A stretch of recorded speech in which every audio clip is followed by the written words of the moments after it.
All right, let's just dive right into it. We tend to think of our history as this one single continuous story. But what if it's not? What if, buried deep in time, hidden in our oldest myths and our strangest ruins, there are hints of another story entirely? One that came long, long before us. I mean, really think about it for a second. What if our civilization isn't the first advanced society to call this planet home? What if others rose up, fell, and were almost completely erased by time, leaving behind only the faintest ghosts of what they once were? To even wrap your head around how a civilization could just vanish, you have to appreciate deep time. I mean, look at this. Earth has been here for 4.5 billion years. Homo sapiens, people like us, we've only been around for about 300,000. And our entire recorded history, all the empires, kings, and wars, it's just a tiny 6,000-year sliver at the very, very end. That leaves a vast, almost unimaginable gap of time. Plenty of room for other stories to unfold and be completely erased. So where do we even begin to look for these lost civilizations? Well, the first clues aren't actually buried in the ground.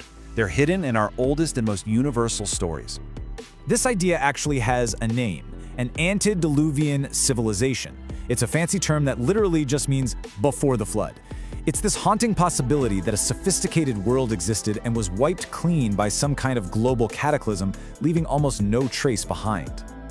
And here's the thing, this isn't just one story from one culture, not even close, it's a global pattern. From Mesopotamia to the Americas, you have cultures with absolutely no possible way of contacting each other, all sharing a strikingly similar myth, a great flood that wiped the whole slate clean. You have to ask, is that just a wild coincidence, or is it a shared, deeply ancient memory? And then, of course, there's the most famous lost world of all, Atlantis. The philosopher Plato didn't tell this as some kind of kid's story. No, he insisted it was real history passed down from Egyptian priests. It was the story of a mighty, technologically advanced empire that vanished into the sea in a single catastrophic day and night. Okay, but myths are one thing. Physical proof? That's another. So now, let's look at the real-world sites, the physical anomalies that just don't fit into our conventional timeline of history. For example, beneath the waves off the coast of Japan lies the Yonaguni Monument. It's this massive structure of sharp angles and giant steps that looks anything but natural. Meanwhile, over in Indonesia, the Gunung Pattern Pyramid is being dated to over 20,000 years old. That's long before mainstream history says we were building anything more complex than huts. These are anomalies that just shouldn't exist. And then there's the technological puzzle. Plato wrote about a mysterious Atlantean metal called orichalcum. Well, in a stunning discovery, ingots matching its description were found in an ancient shipwreck. The composition was roughly 80% copper and 20% zinc. Now here's the problem.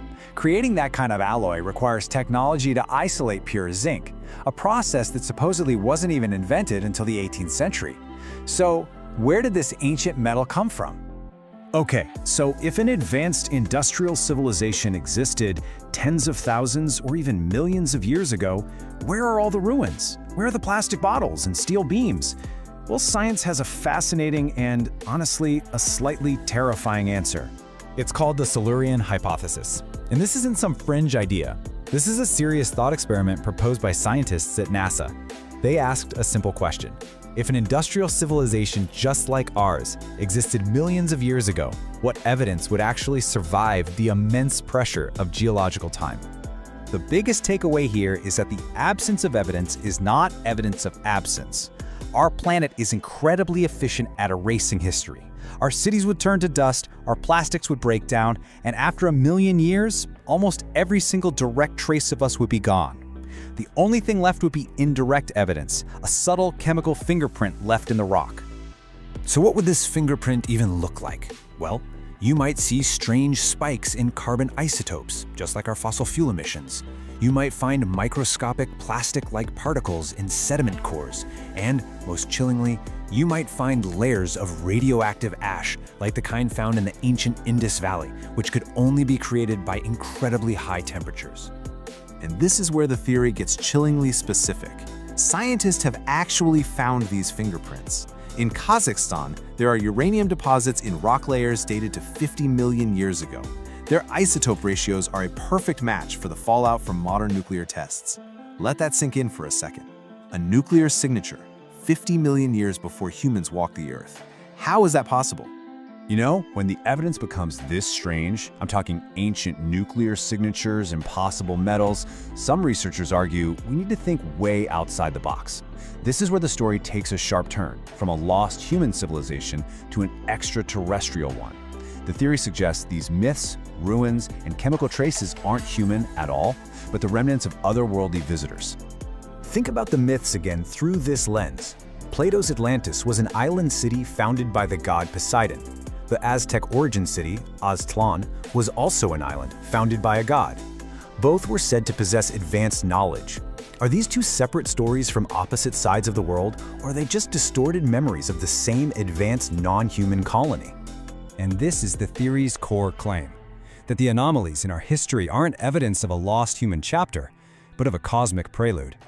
That the gods who brought knowledge and built cities in our oldest myths weren't supernatural beings at all. They were extraterrestrial.